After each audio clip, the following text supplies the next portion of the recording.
All right, good morning. Welcome to Bloomz Flower Farm. I'm Sara Groeneweg, and I want to give you a little bit of a tour of my flower farm. So first of all, this is some flowers that I've picked for some weekly bouquets that are going out today and tomorrow. And this is kind of where I work when the weather's nice. I have a nice big area, and I can make a mess out here. Gosh, these are beautiful, Sara. Oh, just a mixture of different things today. Lots of Lysianthus today. Lots of Lysianthus, and the dahlias, I don't have them all ready to go yet. They're I chilling. see them over I have there. some, I have more in the cooler. I just don't have them out yet. Okay. So this is an outdoor studio space. Outdoor. I work outside. If I really, really need to, I can go into our shop, but I prefer to work outside. Oh, it's beautiful today, by the way. Yeah. So we're going to do a little walking tour of your garden/flower farm. Yes. So I'm not a traditional in the fact that I have rows and rows and rows and rows of flowers. I actually like to have flower beds that I pull from throughout the season. And that way when I'm in my house, I can see my beautiful flowers, and it's a more cohesive look for me because I am not all the time working on building the rows and things. This just makes more sense. So, well, I think I said to you, you were a gardener before you were a flower farmer, yes, right? I was. Yes, for sure. So my parents we had a big farm, just like a hobby farm. We had lots of flower beds, lots of 2 big gardens. So that kind of started me. We would have just tons and tons of flowers throughout the season. And I also started mixing like vegetables with flowers, and my parents just kind of started that love of, I guess, farming, gardening, whatever you want to call it. It's kind of both, but yeah. So here at Bloomz, how much acreage? So do you 3/4 to an acre if you consider that I work out of what I would call my flower beds. I consider. I would say more of like a half an acre in actual like rows of flowers. Okay. So.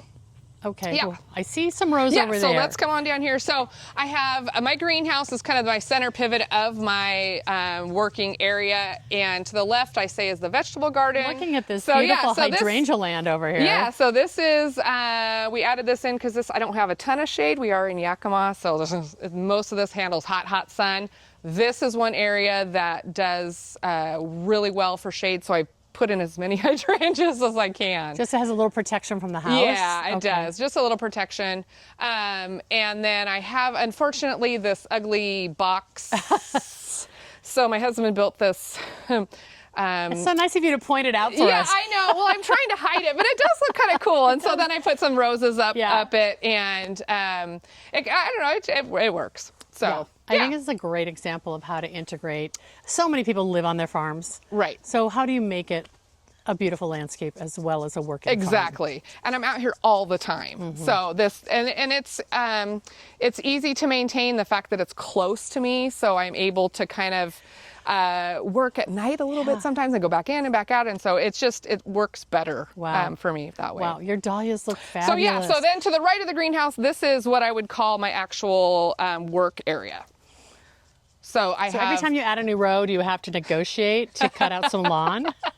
So we took this out 2 years ago. My husband said, okay, it's 20 feet. He said, well, the sprinkler's 20 feet. We can go 20 feet out. And so this is the sprinklers. It's a weird shape, but this is exactly how the sprinklers hit. So that's why it's this shape. So, I believe it. All right. Wow. So this is my dahlias. I have about 500 in here, give or take.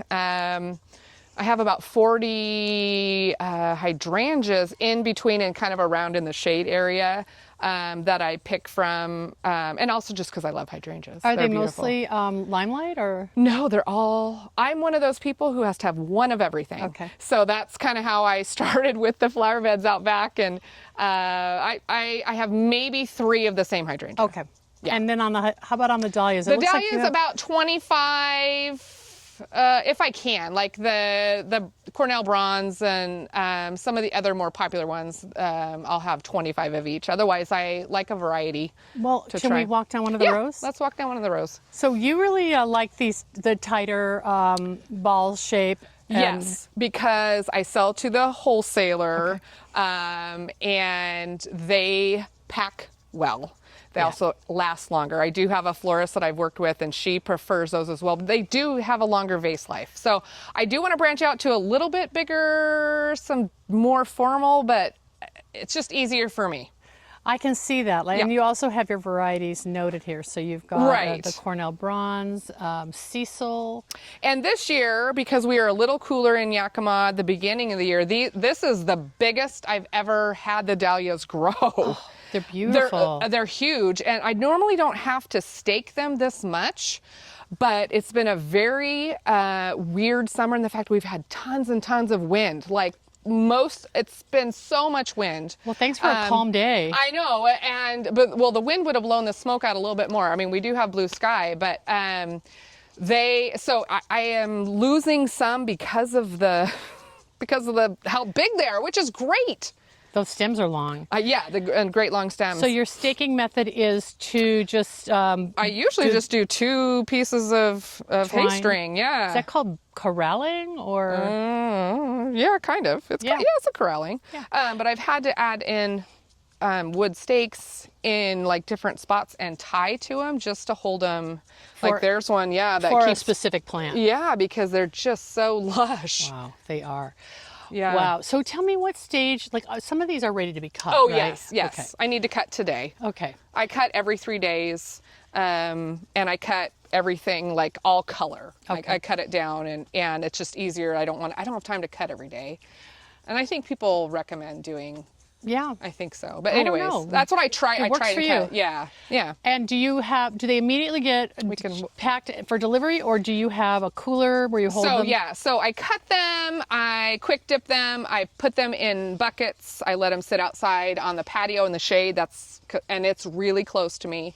And I let them chill or kind of condition for an hour to an hour, maybe 2 hours, and then I put them in a cooler. Okay. I have a big cooler, Okay, great. So and as we walk through here, I do want to point this out. Last year I forgot to put a row in across.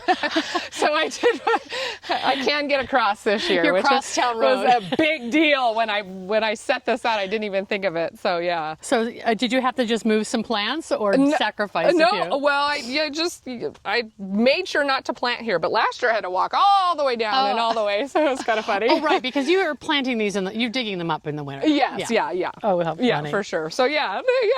So anyway, they're beautiful this year. I'm very happy. Such a beautiful scene of you. And quite a few different ones that I'm like, I don't really like the way that's growing. I mean, I think we're always so I've been taking lots of notes. Some of the you ones said I you have don't love. 25 varieties? No, I have 25 of each plant. I don't know how many, 80, 90 varieties. Okay. Yeah. Any standouts that have really blown you away this year? So I really like this Omega, which has never been this beautiful before.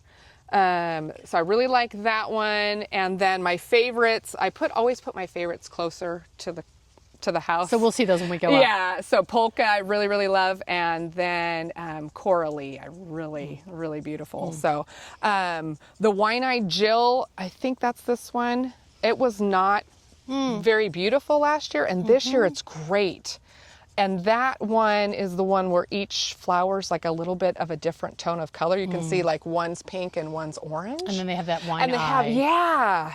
And so I'm very happy with that this year. Last year I thought, I might need to get rid of that one, but I think I'll keep that one. So wow. Yeah. Do we need to back out, or we can we go go this around? way. We can go all the way around. Sarah, do you sell tubers at all? I do not sell tubers. Okay. That's a little bit daunting to me. And also I have a job. I'm a teacher, and so I don't have time to be messing with that in the winter time or the fall time or. We'll talk about that when we sit down. Yeah. This is a sweet one. Yeah, this is, what is it? What's Marn. Oh yeah, Marn. Yeah, I think I have this one. I love this color. Well, this is unbeatable for how the stem length is such a great. performer. Wow. Yeah. So I do, I think that one's an extra plant. I have it. Oh yeah. And I tried to plant, if you look this way, you can see burgundy, kind of purple. This is kind of the hot pink. The orange is it's supposed to be like lighter flat pink. or light pink, and then it was supposed to be a white yellow, which I don't like yellow, and then these are Few cafe olés. yeah, which are not doing well. It's fun looking back here and seeing how your house is so close to the garden, and you can really enjoy Right. this as your, I mean, this is a beautiful display. It's not just rows of, you know, right. It's very flowers, purposeful that I want to be able to enjoy it. So. And then annual land over here. And then, and then this is like my workhorse garden. This is what I started with when we first moved here. This was nothing. Wow. And we had a guy come rototill it, and it became a garden, and it stayed. And so again, I have like a center of trellis. A center like architectural element. Yeah, architectural thing to look at because I look at this in the wintertime as well. And then I kind of built my rows off of that. And I just have different sections. Yeah. I don't need to have full rows because I sell such a small amount, and most of it I use myself. I don't have full rows of everything except for the Lysianthus and then the Celosia. Everything else is chunked. What was here? Did you? So this was Bells of Ireland and some other Queen Anne's lace. Okay, so earlier crops. Earlier crops, and so yeah, it's coming. They're barely coming. And then those were done. Obviously, have Orlea and some Queen Anne's lace. But look at this is brown Lysianthus. Look at Can I just say how dense that is? Yes, and look how tall it is. Oh my goodness. Isn't it beautiful? Yeah, it's up to your thigh. I actually had to come, and I've never had to do this before, and corral it again. And I've probably cut 5 buckets off this. I mean, it's is it kind of like the more you harvest, the more the bud? Okay, no. It's just this. Yep, it's just as Pumping happy out this a lot of year. buzz. I must have some good fertilizer down in this area, and I mean it's crazy. So do you have just the brown, or do I see some pink in there too? This is all supposed to be brown. This is when you get little accidents. Oh, okay, surprises. I get little surprises. Yeah, that's throughout. But yeah, I could pick 20 buckets right now and that still have a ton. So I'm very, very happy with that. That is amazing, Sarah. Yeah. Wow. Yeah. And I'm really particular about being clean and weeds because it brings a lot of insect pressure. We have a lot of weed pressure, insect pressure, and so I've had these tarps since I've started, and I couldn't do it without them. You just take good care of them. They don't get ripped up. At the end of the year, I sweep them off, fold them up, and put them away, and lay them back out the next year in the same spots. But I don't leave them down. Yeah, and is the irrigation underneath? The irrigation's underneath. Yeah, I got the tubes underneath. Okay. We can go up top, and I can show you where it's at. So here's some more Lizzies. Yeah, so my majority cropping is Lizzies. Not a lot of people grow them, and I love them. They're my, besides sunflowers, favorite thing to grow. And a premium product. A premium product, yeah. Yep. And they're fascinating because there's so many different colors, so many different, the petals. I've tried all kinds of different ones. I do try and stick to, basics, and then I usually do one really fun thing to try. What's your fun one this year? So my fun one this year was the pink because I don't usually grow pink. And it looks, I think it's beautiful. It's gorgeous. I don't sell a lot of it, but I like it. So that's fine. And obviously a lot of white for weddings. White for weddings. This is, I really, really love this. This is called First Love. And this one, it's just amazing. It has a slight blush to it, but these petals, it's just gorgeous. I just kind of finished picking on that. Yeah, you really have to look at it to see that blush, but now I see it. Yeah. And I had the brown, the Roseanne brown is already gone, the purple's gone. 2 different types of champagne I was trialing, those are gone. And then what I'm most impressed with, I've never had this. People have talked about it before, but I don't remember what variety of white that is, but that's the second flush. Wow. And I've never had that. Now, are you okay with the stem length? It's a little shorter? It's a little shorter. Florists don't mind, and people want white so bad that they figure out how to use it. They figure out how to use it. It's like, this is, if you want it, this is what I have. So. I was just going to say, the florists must feel like they've never had access to such healthy luxury product locally. It's different, yeah, because when they come in, most of the time they're very, you don't have a lot of bloom, you have a lot of stem and a lot of of buds, which are beautiful as well. But when you're designing, you want to have a flower. So I make sure that when I will pick something that's really full. So I would pick this. So I would, this. Oh my goodness. That's how I would pick that. So you've got like 7 open flowers. Yes. And then if the buds are just decorative accents, right? Right. And so I guess maybe that's a little different. How do you charge for that? So I just do, I do bunches of 10. Okay. Yeah. And do you have wholesale and retail pricing? I do. Okay. Yep. And I do a lot of bucket, I call it bucket of blooms. So to the DIYers. And so I would do, a little less of these in a bucket, your but mix. enough Enough to be beautiful. But this, and someone could, take this off and take this off. I mean, you have, if you are DIYing something, that's. You've got 3 bud vases right there. Right there. Wow. Yeah. That's amazing. So, yeah. Okay, so when we sit down, I want to talk to you about all the channels that you're selling through. I'm going to let you go past me right now. Okay. Did you want to look at my tunnel? Tell me about it. Yeah. So this is there's squash in there. Yeah, this is my pumpkin tunnel. Oh, okay. So I love taking pictures in here. So this is where I grow all my little baby pumpkins that I thank you. Oh my gosh. Yeah. Oh, they're pumpkins, Yeah. not squash. That's just the blossom is the same. It's just a blossom, yeah. So it's mini pumpkins, and then I do the dried flowers on the top, and succulents on the top for the fall time. So this is my. And I started this kind of for my kids. And is this, what is this, a climbing hydrangea? It's a bittersweet vine. Bittersweet, wow. Yeah, Very it's first time I've gotten berries in like 8 years. Okay. Is it a evergreen though? Will it? It's a invasive. Yeah. It's probably shouldn't have it. You but, manage it. I manage it. I do a lot of trimming on it, and I'm kind of tired of it, but I do it's kind of fun. I started when my kids were really little. And so we had, this was kind of something for them to do. And while you're in the garden. Right. Yeah. Well, and they can climb on it. I had them, they've done, pull-ups on it. It's a little wobbly because of that, but it's just, I feel like it anchors my space. Yeah. So, So you're talking like a landscape designer. Yes. Well, sure. Yeah.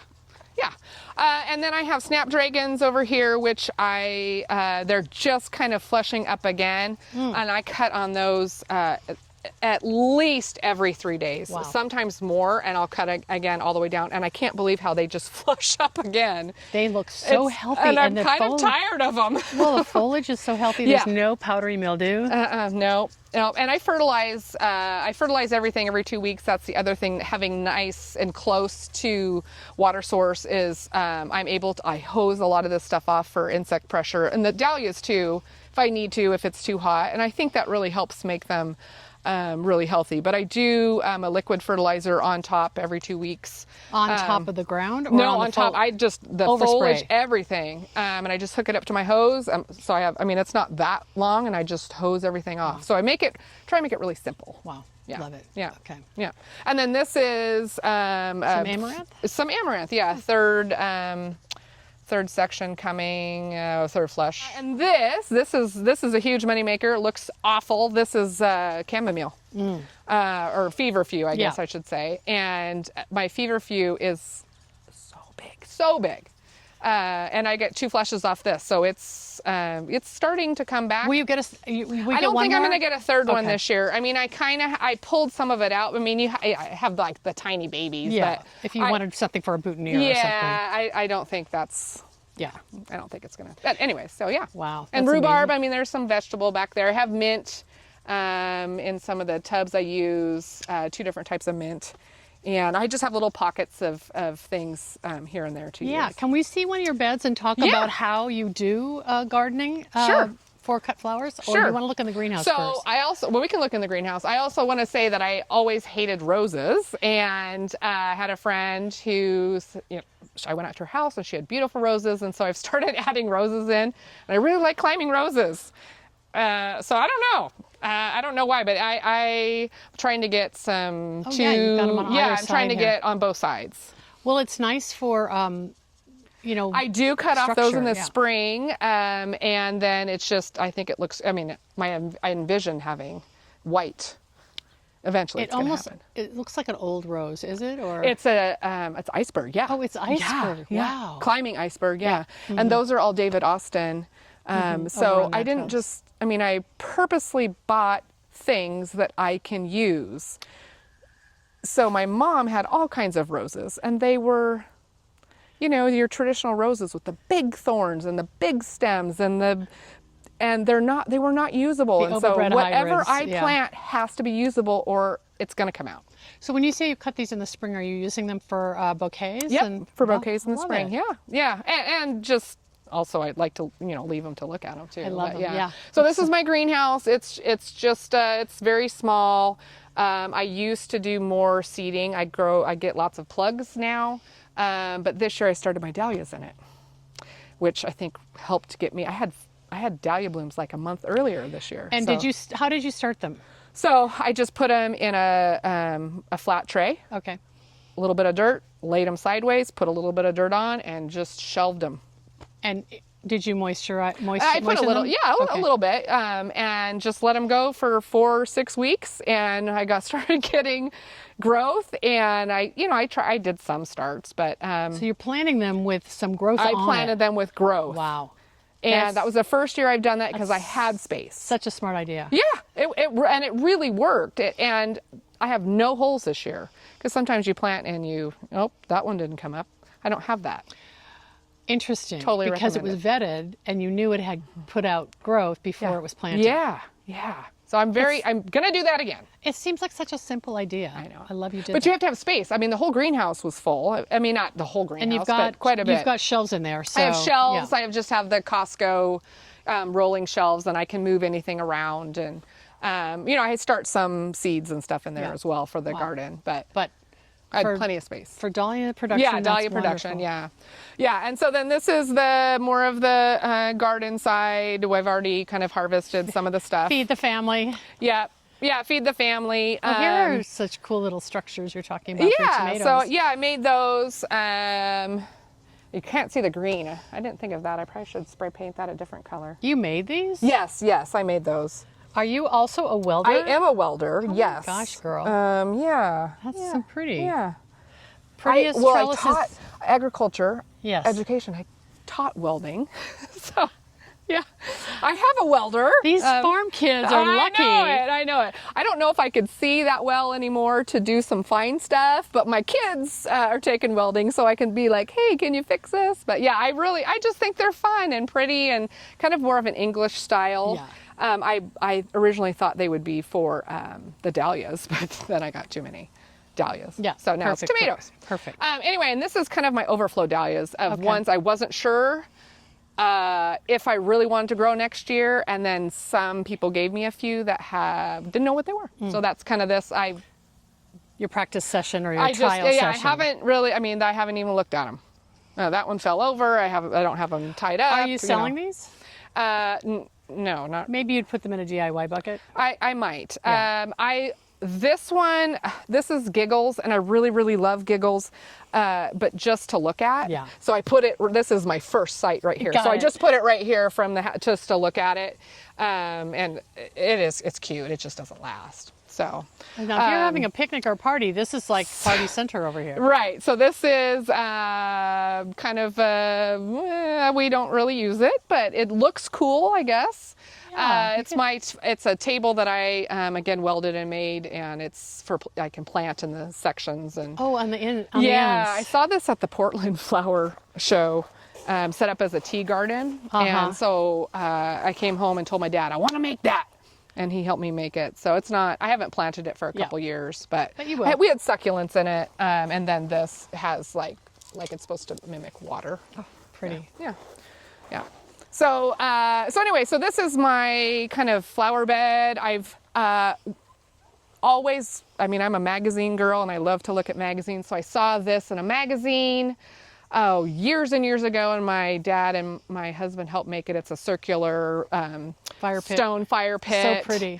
And so I love that. You can't see it from the house, but I know it's here. It's like a secret garden. Yeah, it's kind of like a secret garden. The outhouse, no, it doesn't work. But that was a housewarming gift my dad made. And it stores all of our shovels and stuff. Oh, I love it. And so I don't know, I think it's kind of cute. It's whimsical. It's kind of fun. A lot of people do think it's real, but it's not. Like you're so close to the house that I know. I'm like, I don't need that. Yeah. I don't yeah, need I don't need that. It's prettier than a honey bucket, though. I'll Yes, tell there you you that go. much. Yeah. And then, kind of a path leading to it. So I would you say. said you do cut from here. I do cut from here. So I do have some David Austin roses like throughout, kind of hidden.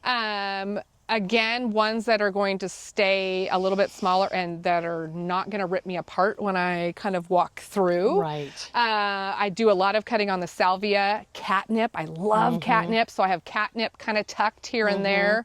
And then just different. I mean, I have peonies. Just your normal perennials is what it is. And they are all like different seasons. Like some of them are already done, and the new stuff's coming. Right. Wow. So, yeah. So you've got this bed, the hydrangea bed that wraps around to the front of the house. I have the front of the house, yep. And I do pick from the ones in the back. Oh, wow. I have peonies in the back. Along the fence? Along the wine barrel fence. Oh, wonderful. They're new. They're a year old, so I got some off of them, but really You're a couple years out. A couple years out, yeah.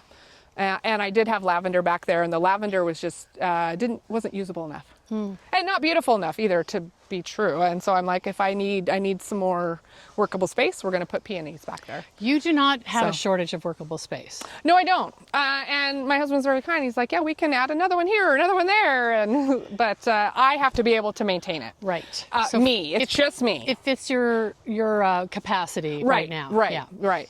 And so this is the other flower. I would have to say I probably use this one more just because of what's in it. I do have it's too bad it's not on here, a petunia tree. My husband made on this on the trellis. black thing. Yeah, it didn't work this year, so we took that down early. But I have just different the sedums coming, so that's God, they're huge. Yeah, and I love using that. So I have that. I have it in kind of some different colors. The Veronica I have that have kind of come and go, and they just keep coming. I can pull them out and I'll have another one. Well, I use those a lot. Yeah, nice having some perennials in here. Yes, yeah. Well, it's pretty much all perennials, I would say. The sage, I use that quite a bit, not in cooking, just for flower arranging with the purple blooms and stuff. And then I have a few roses. This one is just for fun. So this is not I would say it's, I just put it here this year and it's this big. I'm not sure it's going to stay, but it's just a fun, I would never use it. And then the one on the trellis looks nice. And then, I have used that. So that's kind of, and that trellis was made by someone for a wedding I did, and they gave it to me, and so I put it in the garden. So it's a wedding trellis that was used. Yeah, it's fabulous for that rose. Yeah. So anyway, so then I have some my favorite rose bushes kind of tucked in the back, on the back side there that I butterfly bushes kind of covering them up. But this is not perfect. It's a work in progress. I'm like, ooh, well, I'm not just in weeds, but I'm like, I don't like that bush. That's not going to work. That needs to go. I have a few little things here and there. I'm trying not to look. I have added some of this grass in that I really like. I see that. Yeah, and I think I might add some more of that in. I use that in arrangements. Well, it this looks week, great in the landscape, but also in arrangements. It's so cool. So I think I might plant some more of that. Yeah. Well, you can see the courtyard if you want, but Sure. it's just Sure, let's go see it. okay. Well, we'll walk this way. How long have you lived here? So I believe 12 or 13 years. And when we moved here, it was a brand new house and there was nothing here. Wow. It just was the house. And just flat, raw land. Right. And you went to town. Right. It had a little bit of grass. We've added everything. Wow. Yeah. I mean, the concrete, there was no sidewalk. It was just the house and some grass around. So we've added all this in. But I will say my husband has a degree in horticulture, and he also loves this stuff and helps do a lot of it. You're well suited. Yes, we So are. you have a degree in agriculture Yes. education, Yes. and he has a degree in horticulture. Yes. Does he still work in horticulture? Yes, he does. Yep. He works with the fruit trees. Which this is fruit tree land. So This is fruit tree land, yeah. So What a this we beautiful added place. in, I think 4 years ago. This used to be a driveway right here. And I think that's why the cafe au laits are not growing well. That's a rocky area, now that I think about it, because this was a driveway. got it. Yeah. this whole thing. You So we reclaimed added this in. So yeah, so we added this in. So here's where I'm trying to tuck in a few more hydrangeas in the shade. I'm really trying to get a dogwood because I think dogwoods are beautiful. So I'm trying to get that in. Some of the Lenten rose I have tucked underneath. Because they need a little bit of protection. Yes, so I can use those. I used a lot of, I have some, they're underneath the hydrangeas over there. Oh, and smart. I use those this spring. So I'm hoping that I can get a few more. And also, I think I planted about 20 astilbes. Oh yeah, and they want to have a little bit of shade. Yeah, so I tucked those in there, and then over here, and then on where those hydrangeas were. But we added this in as I had done the tour of homes quite a few times, and I saw some people with courtyards, and I thought, oh, that's so neat. And so we've kind of added this little secret space. I don't know. Oh yeah, it's sort of your entry garden. Yeah, it's kind of our entry, and so it's shaded here too, and so I'm hoping to tuck a few more different things that I can use in here. So like the Daphne, I use that quite a bit, and I grew this out. I forget what that privet or whatever that is. Golden privet. Yeah, I have and that. I'm hoping I haven't tried it yet, but I'm going to try that for arrangements. Someone gave me one of those at a garden writers conference years ago, just like a little 6-inch pot, and it's a little bit bigger than that now. Oh yeah, well. It does get a little sunburned on. I'm west facing, but I love that. I love the color. I think you'll like it. Yeah, I haven't obviously tried it yet. I forget it's here. And then I have a couple more hydrangeas, and in the back I have a climbing hydrangea. So I'm trying to, didn't like it, I planted it last year, but I'm hoping that I can get it to kind of cover the wall. I think that would be kind of neat. Not to, I can't cut off of it, but it would still look cool. Yeah. So yeah, so anyway, so I mean, that's kind of What a messy, beautiful but, place. Yeah. Well, Yeah. let's go sit on the Okay. back patio, and we'll Okay. continue this conversation. Let's do that. Okay. All right. Sarah, thank you for that tour. It was so inspiring to see what you've created here. You're welcome. It was lovely having you. Well, I want to talk a little bit about your backstory and your journey to flowers. Before we get started, why don't you introduce people to Bloomz? Where did the name Bloomz be? Bloomz with a Z. Bloomz with a Z. Now you live not in Zillah, but in neighboring town. I live in Granger, but I'm in the Zillah school district. Is that why? No, I did not actually name Bloomz. So I started my journey being an agriculture teacher, and we had a floral class and kind of a floral business within the school, which was cool. And I challenged the kids, let's come up with a name. It's just something for fun. Just like if I was to start a business. A class activity. Just like what would you, and so on the whiteboard, we were writing all kinds of things down, and somehow it kind of came out with Bloomz, and then not just with an S, with a Z. And originally it was just Bloomz, and it had an exclamation mark. So it was supposed to be like explosion, like Bloomz. Yeah. I've since taken out that and added Bloomz Flower Farm, but that's where it came from. So it's kind of a cool story. I'm not creative enough on my own, I guess. So yeah. Well, I think that you hinted at your agricultural connections, your teaching connections. Yes. First of all, I want to ask you, we're in Yakima Valley, right? Yes. Okay, and this is in Eastern Washington. And I would say we're in the lower Yakima Valley here, yeah. Okay, and I get the sense that the agriculture is everywhere, but floral agriculture is not everywhere. No, it is not. It's becoming more. Okay, this is really apple territory and fruit tree territory, right? Yes. And you grew up here. I did not grow up here. Oh, okay. My husband grew up here. I grew up from the west side. Oh, you did? I'm a rain baby. Okay. I grew up. You have moss between your toes. Yes, I like do. Me. Yeah, right. I grew up in Chehalis, and we actually lived right next to the river, and we flooded every year. We would be on TV when we flooded. I mean, I'm that wet. Chehalis, though, also has agriculture background. It does, yes. Was that of interest to you or your family? Absolutely, Okay. yes. Yeah. We had a small, just kind of a hobby farm, but we had 2 gardens, and when you're a kid, that was awful. Lots of beans to pick and all that kind of stuff.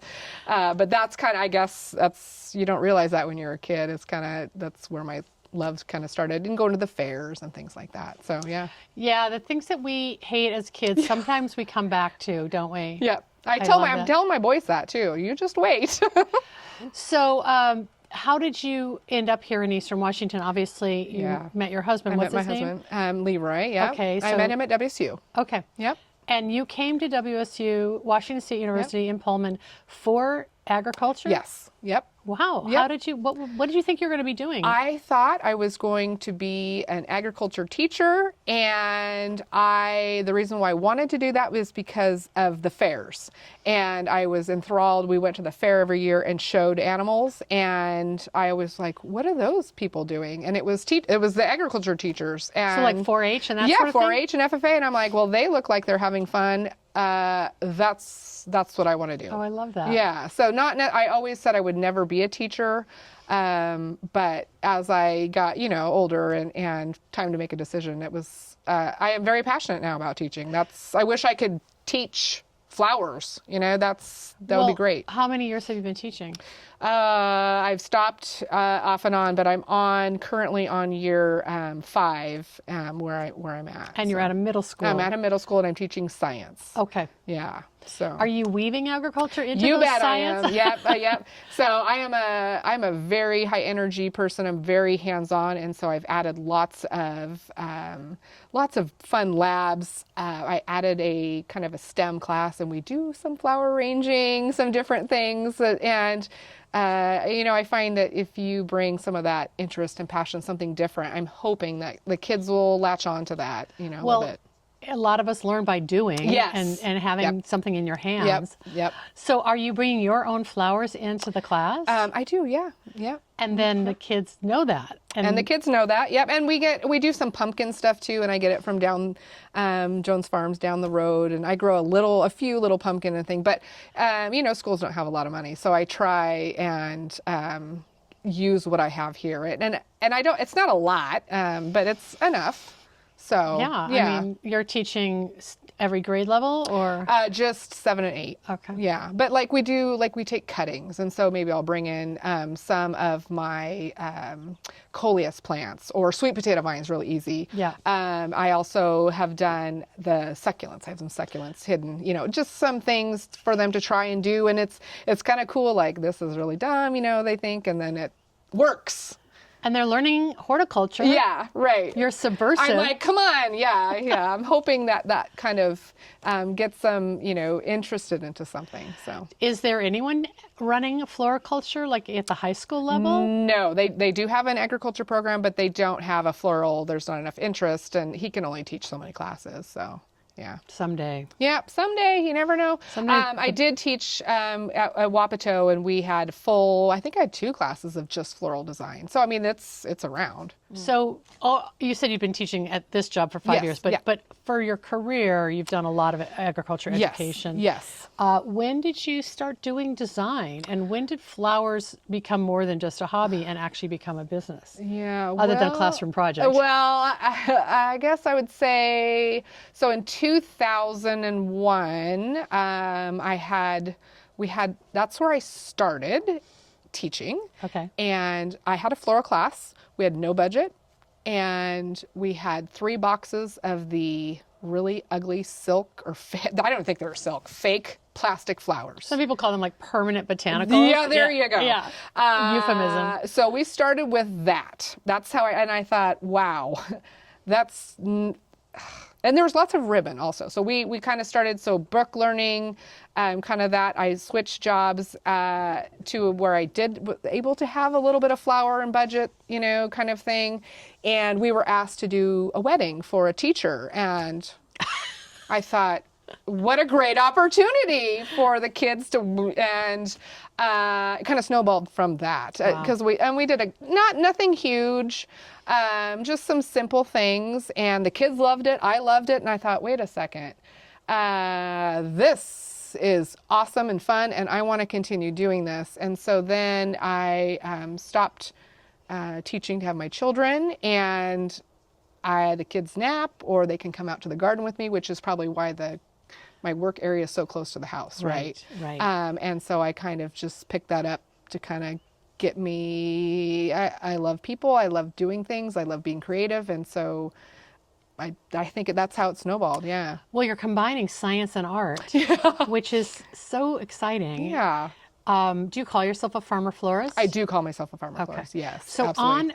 on Bloomz now, Yes. First of all, I do not know how you work full-time as a teacher and run this beautiful farm. So let's talk about work-life balance, first of all. Yeah. I know you have summer off. Right. Right? But you're not off because you've got this business that you're running. Right. How do you cycle through the year? Well, so, and I would say that first thing is my family comes first, always. My boys come first. And teaching, you're done at 3:00.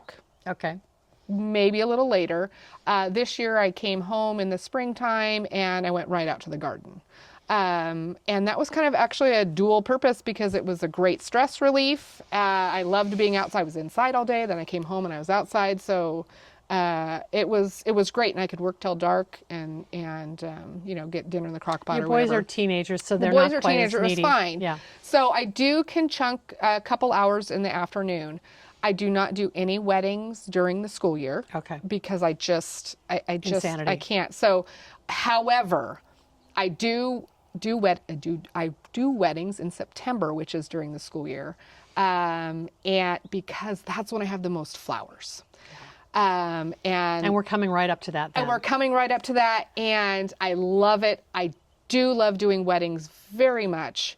So I really limit it to, it is September's bad. So I'm just going to say September's bad. The other months I'm able to just kind of, normally work because you don't do anything in November, December, January. Except for teach full-time. Except for teach full-time, February, March, then April. So it's really only a lot of extra work like April, May, June, July. During planting and seeding and starts. Yeah, and I have spring break. So spring break is like 10 days, and I do a ton of planting during spring break. So it's kind of, you make it work. So what would you describe an ideal Bloomz Flower Farm wedding? Is it like personals plus the ceremony or reception? Yep, I do a little bit of everything. My favorite thing to do is centerpieces because that's when you can be the most creative. I do a lot of arbor pieces. I've done huge arbor pieces, small arbor pieces. I enjoy doing those. I really like it when, of course, I'm sure any florist will tell you, when the bride is kind of, do what you think. What do you, what drives you? And so you're the talent. Yeah, you do it. Yeah. And I don't do a ton of weddings. So, and it's mostly people I know. And so most of my brides are like that. And so I think when you get a bride like that and a job like that, then it's awesome. I mean, it allows you to be creative instead of, stuck into just a cookie cutter mold. You're not an order filler. I am not an order filler, and I never, ever, ever want to be an order filler. And that that doesn't strike me as you. Yeah, so I would say that's where I draw the line. And I turn those people kindly away. Like, I've had that this year. I really want a bouquet with lilies and roses, and it was like March or something, and I'm like, that is not me. Mm-hmm. So. Mm-hmm. So this coming September, how many weddings will you be doing? I have 5. Wow. Yeah. So there's some with 2 per weekend. Yes, wow. On accident. And do you have your kitties are having fun with that amaranth? The kids, they're everywhere. They're not going to destroy it, are they? No, I hope not. I have extra if not. So it'll be sweet. fine. It's so sweet. I could know what the wholesalers didn't want that this week, so I'm going to use it myself in something, so it's fine. Yeah. Other than that, it'll be a kitty toy. Yeah. On those weddings, then, do you have help, or you? No, I don't. Wow. I do it myself. Wow. I couldn't say no. It was 2 people I really knew and really wanted to do it, and they're both white, so I can kind of combine. But I'm going to have to take a day off school to do So it. you'll do white dahlias, white lizzies, and then probably some green, white, obviously. probably some white roses and hydrangeas. Oh, yeah. Well, you've Which got I it have all. a ton. Yeah, I do, and I know how all that stuff works. And so in my brain, I already know, like, okay, this, and this, and I can just, knock it out. I was kind of thinking that your planning skills and project management skills from being a teacher Yeah. just are completely applicable to this business. Yeah, it does help, that's for sure. So Sara, in addition to weddings, I'm sure that's just one bucket. That's just one, yep. Can you describe your other kind of pieces of the pie Yeah. and how does this all fit together for you? Well, I started doing, one thing and you evolve, Yeah. Okay. And so I started with doing wedding events and I still had tons of flowers left over. So then what do you do, right? And I think that's pretty, similar. And I got bigger and bigger and bigger and wanted to, plant more flowers. So then I have a weekly subscription. A lot of people do that. And Just one for the whole season? it's just one. It's 12 weeks, or you can do every other week. So 7 or 12, 6. Well, maybe I can't remember, 6 or 7.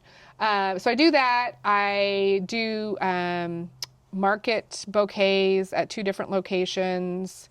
And Retail grocery stores? Nope. Jones Farm. So like, the farm stand that I drove by, yeah. So I go there, and then I go to a coffee shop, and that is, strictly it's not pre-ordered. Yeah. Okay. And I still have a lot of flowers left over, and I have started selling to the wholesaler here in the Yakima area. And then that kind of takes most of the flowers, because you don't want to have too much left over. And then I have a little bit for me to play with. But I have a kind of a little section of pie throughout the summertime. Right. So, yeah. And the wholesalers are both serving this region area, yeah. of the state. Yeah. And do they take whatever you give them, or do they want to order? No, I give them a list of what I have available, and I only give them the very best, insect-free, all that kind of stuff, my premium crop. And so then they order that and they get it weekly. Sometimes not at all. Sometimes they don't need it. Is it beneficial for you to go that route rather than selling direct to florists? Yes. Because of your Yep. schedule? Yes. Yep. And yeah, I don't have time to do that. Also, you got to do one or the other. You can't do both. Right. The wholesaler won't. I mean, that's not. You had to choose. I had to choose. Yeah. Yeah. But in terms of the fact that you can move a lot of volume, Yeah. even though you're giving them obviously better margins than if you sold direct, Right. it seems to work for you. Yes. Yeah. Wow. And I do think they like it.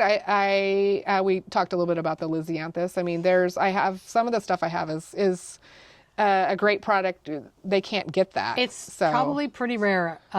This is not a metropolis. No. And it's hard to come by some of the luxury flowers. Right. Unless they're flown in on a box, Right.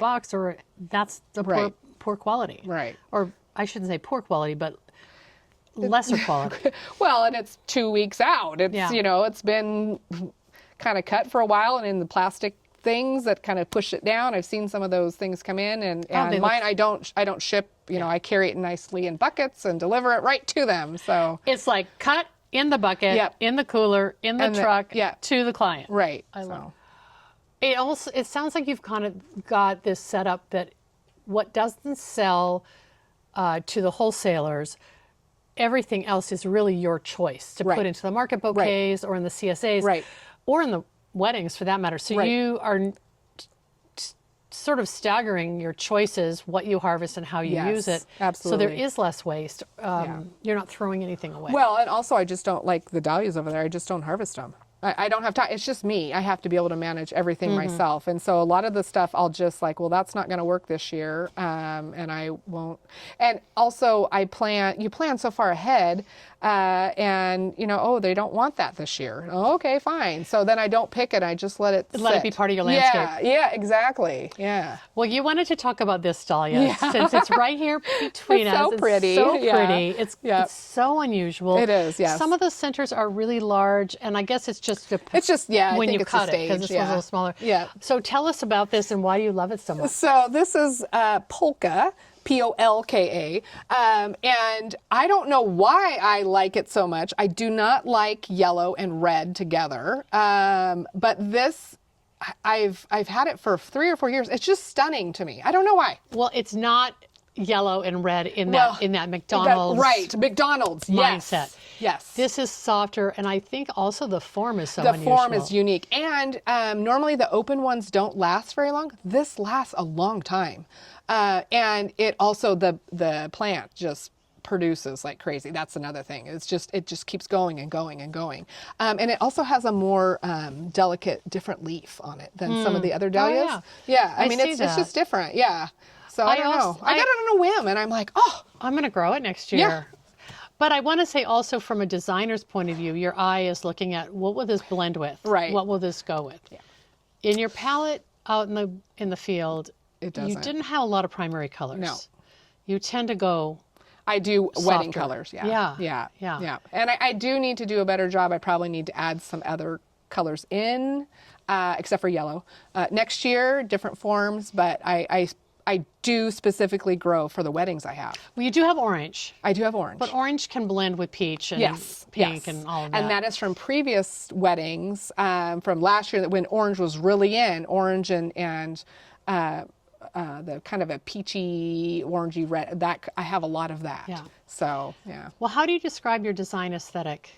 Garden style, I would garden say. Style? Garden, okay. I would say garden style. Okay. Yeah. Because you just practiced over and over, or have you taken classes? I have done some classes. I mean, I am a teacher at heart. I love to learn, so I am open to all kinds of different. I've done some online stuff, and but yeah, mostly it's just practice and what works and what I like. I prefer to. I mean, who doesn't like to do?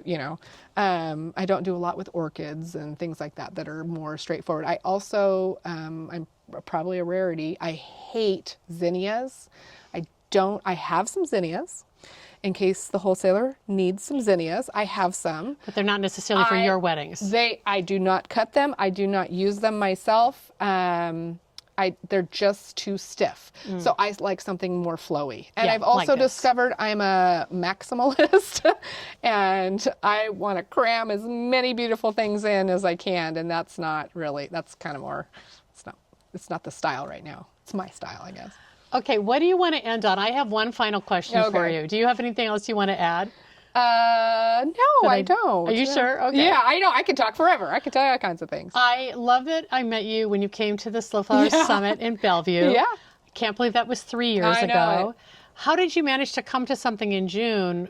Was the school year over early that year? It was late June. It was late June. Yeah, school was over, and my husband, that was my birthday present or something. I can't remember. Something like that. Oh, thanks, Leroy. Yeah, I know. It was so nice. Yeah, and it was only a weekend. It wasn't. Yeah. I mean, it was. And you brought buckets of flowers I to did, share, which was yeah, wonderful. Yeah. Well, one of the things you made a comment on about Lizzie's being your favorite. But also in addition to sunflowers. And I'm like, wait a minute. Let's talk about sunflowers. Yes. Where are they? Well, we didn't go down there. Okay. I have a row in the garden that they're already gone. Oh, okay. So yeah, I had my kids rip them out. But I have a whole 200-foot row as you drove up, and I'm experimenting this year with making small sunflowers. So they're not super showy when you drive by. Oh, so how do you do that? Plant them really close together? I planted them very close together. Yes, I've heard about that. And I'm going to tell you, I don't recommend it. Don't love it. Okay. It's just the sunflower is meant to be big and beautiful and not a mini. So this is a 1-year experiment. Yep, absolutely. Is that because you thought the wholesalers might want to take them at that size? No, I like to try and experiment and try new things. And I had saw that somewhere and I thought, oh, that's not, that sounds kind of cool. And so, but they really just look like a black-eyed Susan. The first time I saw a sunflower harvested that way, I didn't even know what it was. I thought it was an artichoke. Yeah. Because it's green. Yeah. And it's so tight, it doesn't. I don't know. For some reason, I stared at it and said, what is this? And finally, Vivian Larson from Everyday Flowers up in Stanwood said, Deborah, it's a sunflower. I felt like such an idiot. But it really, in that form, I hadn't seen it before. Well, have you seen the ones that are, I call them the ugly sunflower, the ones that are naked, that don't have the center? Have you seen those? No. They're just grown for the bracts? Yes. Okay. Yeah. I usually grow those as a novelty. I usually grow those and do a pot, like a little post about, look at the ugly sunflowers. I was gonna say, and on my availability list, there's a line that says ugly sunflower. I'm sure that's a bestseller. Ugly green, ugly purple. Okay. And no, they don't sell very well. That's why I did not grow very many this year. That's but funny. I also grow because I like it and I think it's fun. Yeah. So yeah, they're It's gone. curiosity. Yeah. You know, like, really, is this really what this is? You gotta try it. So yeah, I dabble with that. Well, thank you so much. Yeah. Oh my gosh, I'm so glad I finally got out here. Me too. And what a wonderful day and drive. And I it turned out to recommend be not too bad. I recommend following Bloomz Flower Farm. I don't want to say invite yourself here for a tour, but you never know. If you're out in wine country, apple country, there are flowers here too. So ask for them. Absolutely. Thanks. Absolutely. Yeah, thank you.